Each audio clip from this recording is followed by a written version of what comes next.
যাচ্ছিলেন? কোথায় যাচ্ছিলেন আপনি? হ্যাঁ, সত্যিটা বলুন, সত্যিটা বলুন, সত্যিটা বলুন। হাত ছাড়, হাত ছাড়।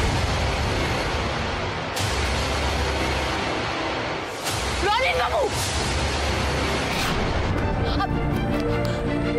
দাঁড়ান। রনিন বাবু, আপনি ঠিক আছেন? I'm all right. কিন্তু কেচো তো পালিয়ে গেল। ছেলেটা কিন্তু চেনে ওকে। শাগনিকের ব্ল্যাকমেলার এই কেচোর নামে তোলা সিমটাই ইউজ করছিল। কেচো নির্ঘাত চেনে ওকে। হতে পারে কোনো দল কাজ করছে এর পেছনে।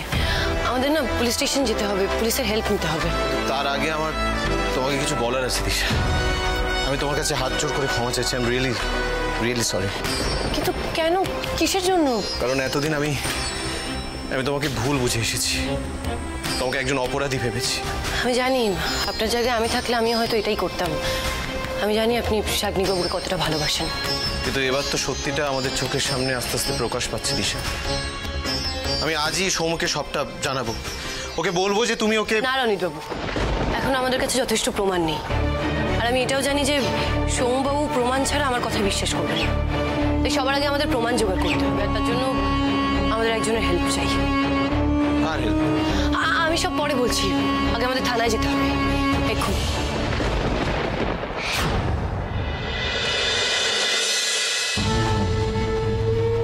বস বস বস বাঁচাও আমাকে, বস আমাকে বাঁচাও। আরে ছাড়, কি করে বাঁচাবো তোকে?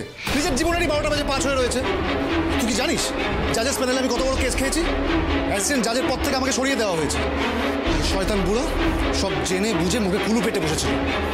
এই জন্য তোকে বলে দিচ্ছি, একদম ঘাটাবি না আমাকে, একদম মাথা খারাপ করবি না আমার। মাথা খারাপ আমারও হয়ে আছে বস। এত বড় বাসের মতো কেস কে বসে আছি। বাসের মতো কি হয়েছে সত্যি করে বল। ছেড়ে কাশ, কি হয়েছে বল। ওই মানে শাগনিক। তোকে কতবার বলেছি দিনে অন্তত একবার হলেও শাগনিককে খেতে দিবি।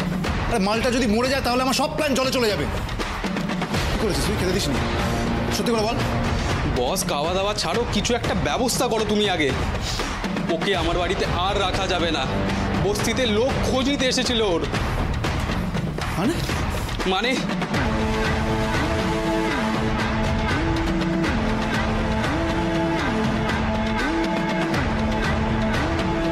না না বলছি আমার বসের নাম আসলে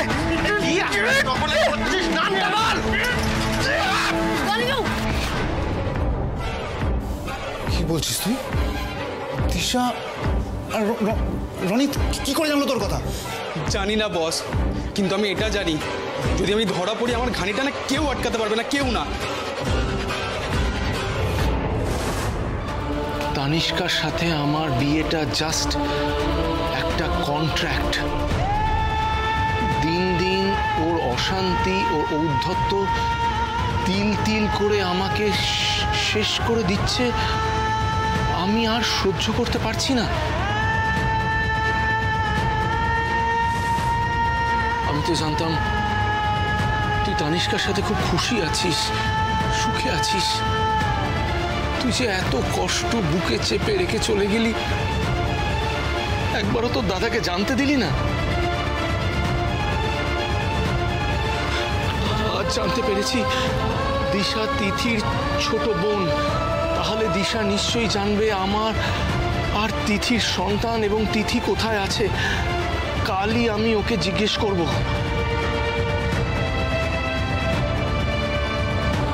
কেউ তো জানে আমার সন্তান কোথায় আছে, কিন্তু এই খবরটা দেওয়ার জন্য টাকা চেয়ে ব্ল্যাকমেল করছে। কি করব আমি কিছু বুঝতে পারছি না।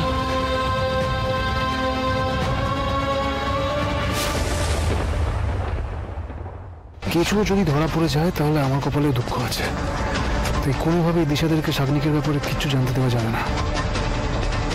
শোন কেচো, কয়েকদিনের জন্য তুই গর্তে ঢুকে যা, আর একদম আমাকে কল করবি না। যদি প্রয়োজন হয় আমি তোকে কল করে নেবো। ক্লিয়ার? চল ফোট।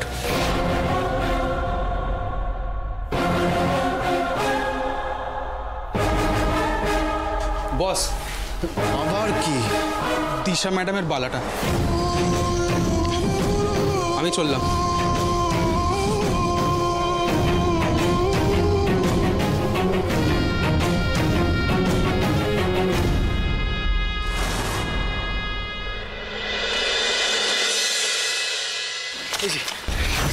কি ব্যাপার, আপনারা হঠাৎ এখানে? অফিসার, আমরা একটা লিড পেয়েছি। ওই ব্ল্যাকমেলারের সিমটা যে তুলেছিল ওই ছেলেটা। চলুন, কোথায় যাচ্ছিলেন আপনি?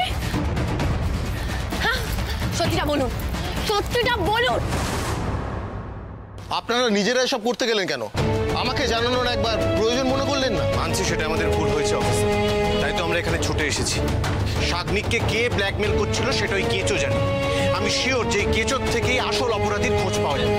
আমি খোঁজ শুরু করছি, কিন্তু কথা দিন ফার্দার আপনারা আইন এভাবে নিজেদের হাতে তুলে নেবেন না। আপনারা যদি আগেই পুলিশকে জানাতেন তাহলে ওই ছেলেটা এতক্ষণে লকআপে থাকতো।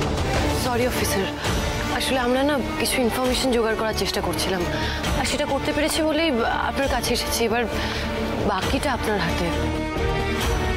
আচ্ছা, আপনাদের কাছে কেচোর কোনো ছবি আছে? না, ছবি তো নেই। দেখুন, তদন্ত শুরু করতে গেলে তো ছবি লাগবেই, তাতে আমাদেরই সুবিধে। কিন্তু ছবি তো নেই অফিসার। এক মিনিট, দেখুন তো, এটা দিয়ে হবে?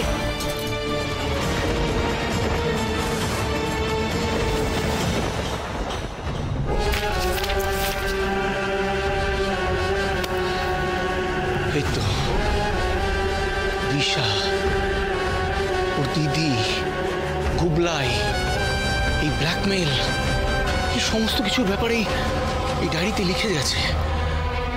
ইনফ্যাক্ট ওর যে দিশার সাথে দেখা করার কথা ছিল সেই কথাটাও এখানে লিখে গেছে। কিন্তু এই দিশার নামটা নেয়নি কেন? কেউ একজন ব্ল্যাকমেলার বলে লিখেছে কেন? তাহলে কি দিশা ব্ল্যাকমেলার নয়, অন্য কেউ?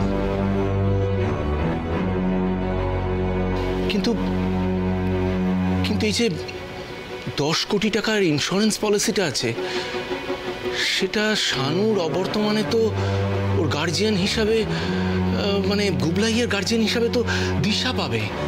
আর 10 কোটি টাকা তো কোনো ছোট অ্যামাউন্ট নয়। তাহলে কি টাকার লোভে দিশা এত বড় ষড়যন্ত্র করলো?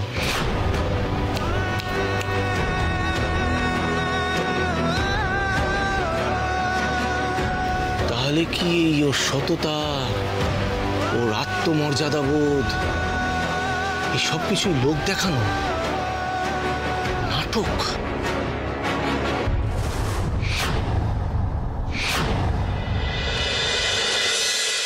আপনি তো বলেছিলেন কাজটা হয়ে যাবে।